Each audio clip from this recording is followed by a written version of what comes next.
What's up, guys? Everyone has been asking us about audio on our FXRP Fairing kit. Currently, I have Hunter's bike apart to just clean up wiring and all that stuff. He already has audio in his, but I figured this is a great time to show you how to modify our universal amp bracket to fit whatever amp you choose to run. So let's get started. When you get this, you open the box, you'll find that there's just this amp bracket in here. Pull it out of the foam. There are these little notches and cutouts in here for zip ties, so you can zip tie wires and stuff to it. It is not designed to bolt amp to. And then this is just a blank surface to work on. I'm going to show you how I personally do this. It's going to go on this way, and the amp is going to go on the back side.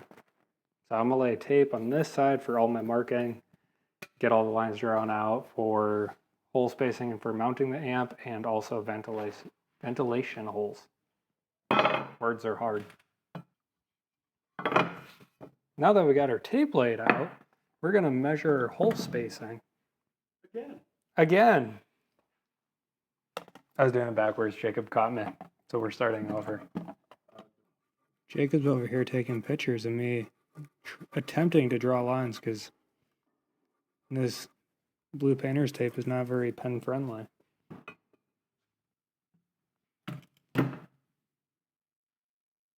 And then we'll take our center punch.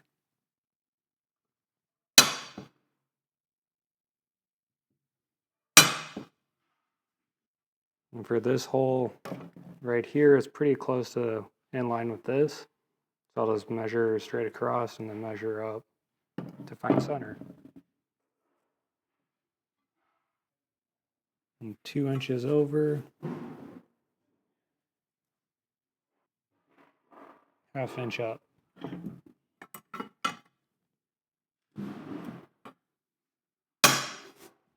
Now we just gotta figure out what we're gonna do here. I'm just gonna drill 3 1-inch holes just for ventilation. Just gonna find center of this plate. Mark out where my holes are gonna be. So the first one will be right there. Now I just wanna space them 1 inch off center.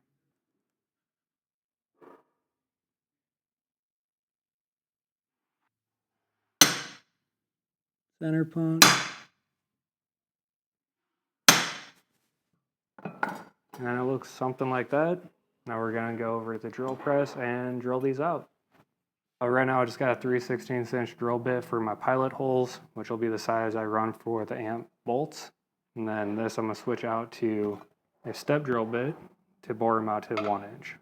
If you don't own one of these, I highly recommend getting one. They're handy.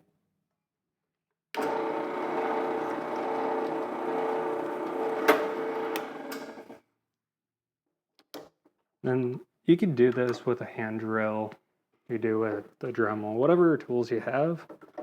A drill press just makes it easier. And also going into a block of wood definitely helps. Because a step drill bit will go down into the wood, but it gives you a firm surface to put your material on.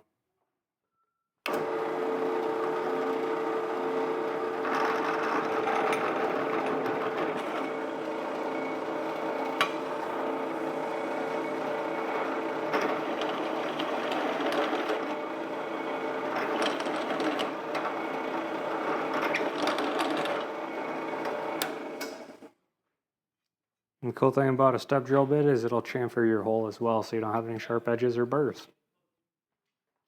And we'll pull the tape off.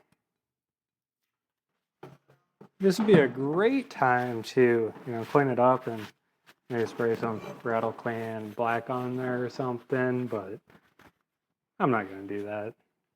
Hunter will never know. If you're smarter than me and weren't filming, I would let this cool off before you assemble it because it is toasty on the fitters.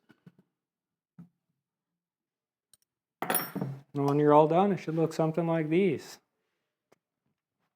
Now that you got it drilled, the fun part is you got to put this on and the fairing on at the same time. But this actually come down here, it'll go behind your neck bracket and install right there. We're just gonna bolt this on. This would be a great way to figure out your wiring and all that stuff to your amp. Just be power ground. And yeah, that's all you need from your bike to your amp. And then to your fairings or whatever you run for your controller, you might have to run just a ignition for your remote wire. And that concludes the amp bracket, how to get that installed. We will do a video of actually installing the audio in the fairing next time we actually install one. So stay tuned.